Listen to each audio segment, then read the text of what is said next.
It is official. I am at my highest weight ever. 196.7. Wow, this is exciting. This is day one and I get to go through this, and I am genuinely looking forward to ups and downs and what's going to happen and how this is all going to unfold. The more I think about it, I wonder if overeating and eating junk food is its own little journey that kind of satisfies that need. Am I creating all these little other journeys that I'm excited about? It fulfills that need, because I don't feel like, like I've got to not eat junk food today. I don't feel like that at all. It also helped that I kind of went through that phase the week before, like I think it was like week 4, where I was eating all of the junk food, because then I remembered to like reiterate, oh, this makes me feel so bad. I feel so heavy. I feel so bloated. And so when I was thinking about, oh, should I order pizza yesterday? I had associated thoughts of like, oh, I just do not want to feel so over bloated and stuff. So yesterday I ate my beef stroganoff and I ate some brisket. So I just had those 2 meals yesterday. And one of the things that I've noticed, and which is one of like the big signs of progress for me, is like using the bathroom a lot, which is when we eat so many carbs, like all of the carbs like just absorb all of the water and liquid that we eat. So when we drop down our carb intake like I did yesterday, it releases all of it. So I've been using, needless to say, I woke up this morning 3 pounds lighter, super excited.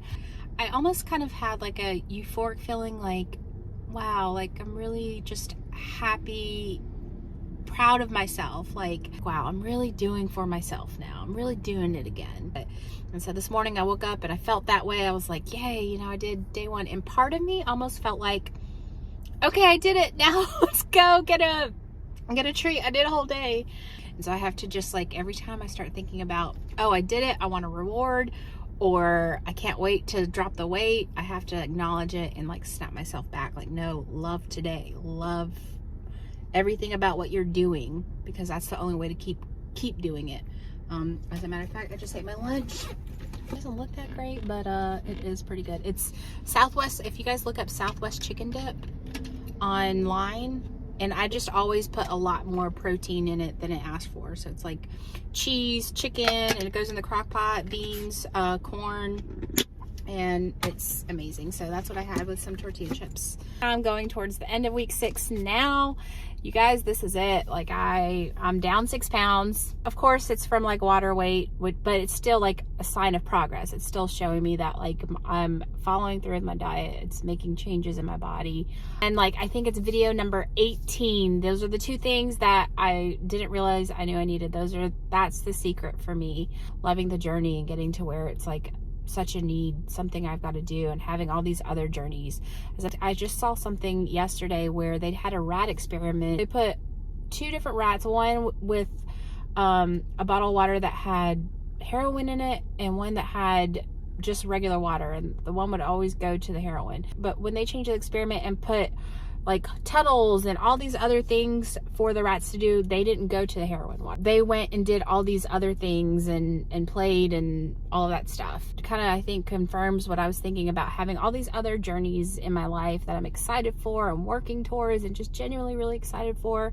So like right now, I'm in the process of like really loving the journey, because it's, I think, like a skill that I have to learn. I am developing it. This is why I'm able to follow through with my diet so far, but I have to make it stronger. I have to get better at this skill, and I have to like learn to love this stuff even more. Like in one of my videos, I was using the puzzle analogy. My husband and I have been doing puzzles. The first 2 times, it's like, you know, you get your border pieces, and then you put like all of the easy stuff together, like all the colors that pop out. And then as it gets harder, like all the stuff that like really takes a long time, I could tell we were both like, ugh, you know, like we weren't as motivated as like the first 2 sessions we had.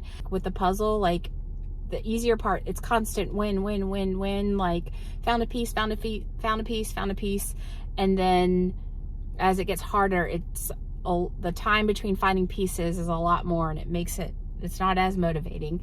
And thinking about that in weight loss, like the further apart the wins are, it's going to be harder for me to stay motivated. So I'm really working on right now trying to like pick apart and find every little thing I love about dieting and loving the journey. For me, I think it really is feeling good about myself. And I think part of that is like that 4 weeks I went through where I was like really trying, but like, you know, wouldn't actually follow through. A lot of that not only highlighted how I feel about my weight gain and highlighted the stuff I maybe pushed back, like, oh yeah, you know, but it's okay, or made excuses or whatever. Like, it highlighted all of that for me to make me really hate it so much that I was going to do something about it. But it also like kind of added a little bit of guilt for not taking care of myself, taking good care of myself. Now it feels good. Like, I've thought about having pizza and french fries this week, but it feels so good not to have that guilt of not taking care of myself. Like, it outweighs it. Like, the reward from eating better outweighs is the guilt that I was feeling. So I've kind of like flip-flopped everything. And so I've got to get stronger and stronger in that, especially if I want to make this like a drastic change in the short amount of time. My goal is to, by May, have a big drastic change and be down to maybe 140 or something like that. So my husband and I had a really stressful week. So yesterday we were like, you know what, let's just order some pizza. So we had some pizza. But I can say that I don't feel so bad about it, and I actually feel good about this because like I feel confident in my ability to like change my eating habits. Because when I was eating the pizza, it wasn't the same. You know, normally I'm like, okay, Shalina, don't eat so much. I didn't even have to do that. It was more like I'm just eating it. It wasn't even that great to me. It was kind of, I guess, a cool way to kind of test my theory on like this whole thing about changing my mindset. That's what I needed, was to have all these other journeys and change my mindset, really just like absorbing all the negatives from pizza and french fries and stuff, and really absorbing all of the positives from eating cleaner. I think next week's going to be kind of like the test, like, you know, am I really like falling in love with the journey? Like, and also I wanted to tell you guys real quick, we were watching a movie last night called The Outfit, and the guy's a tailor, and he said he hates the end part of putting the suit together. What my main takeaway though was like, he loves the journey. He loves the journey of putting each piece of the suit together, and that's what I'm trying to really ingrain in myself, in eating clean and taking care of my health and my body and all that good stuff. I really do want to like try and get this weight off as fast as possible. So hopefully by week 10 or 11, maybe I'll have some like big changes. Usually you can tell in my face like right off the bat. So hopefully that'll be it. All right, you guys, thanks for watching, and I'll see you guys later.